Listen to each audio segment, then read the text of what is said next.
and a reminder popped up. Holy shit! I forgot about my advisor appointment. On my way to the door, I stumbled over the pile of clothes we'd been packing. "Halt!" Bethany ordered. I paused. It is summer, but all you're wearing is a Timberland t-shirt you probably owned in junior high and a thong. She dug through my suitcase. Here, these jeans make your ass look like Jesus made it special.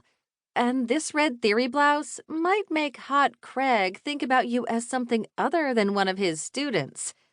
Does awesome stuff to your boobs. Hot Craig was my advisor. Most of the students and teachers, male and female, had a thing for him. After dressing, I pulled her into my arms. You are the best friend ever. I can't wait for fall so we can do this all over again. Me too. She hugged me back. Then she slapped my ass. Hurry up and go see him so we can get our summer on. Academic probation? But, I stuttered. I have A's. Several A's. Holy hell. This could not be happening. What would they think?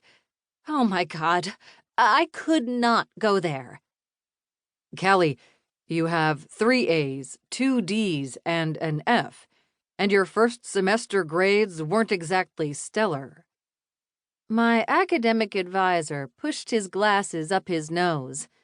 He was young, probably only 5 years older than me, and he had that cool, bookish nerd thing down. You're thinking he looks hot. You have a fucking F, and you're sitting here checking out your advisor. Hell, I've never even had a B. Anything less than an A wasn't allowed in my house. I don't understand. How could I have worked so hard and made such a bad grade?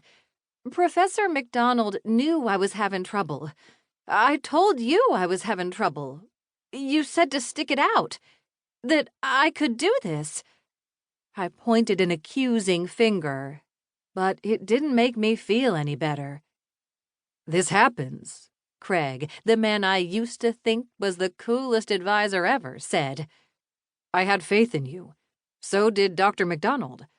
But you flunked the final, and with the other low test scores, you struggled with all of your business classes.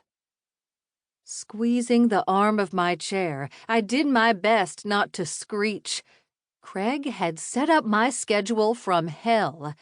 8 a.m. classes and 19 hours a week for a freshman? And to be honest, I'd worked my ass off. Okay, so maybe I'd slept through a few weeks of the 8 a.m., but I'd worked hard to make all of that up. With Big Mac's finance class, I'd kept telling myself that eventually I would catch on, that I could make up those early test scores. But it had never happened. How could I have been so stupid? I was an adult. I could sit here and blame Craig all day long. But the truth was, I never wanted to admit there was a possibility I might fail. I never failed. I was the one who'd wanted to take 19 hours. I was the one who'd said those early classes were no problem. But I'd set up that stupid schedule when I thought I was going to be the next Bill Gates. What I hadn't known back then was I kind of hated the business classes. Like, bored out of my skull hate. Finance was a living nightmare.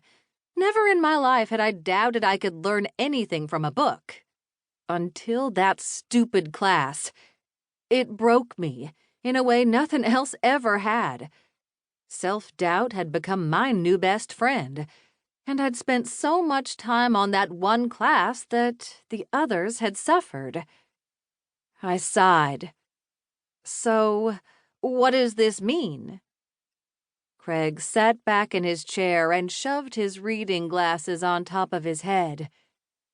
It means you go home and rest. It means we're going to need to make some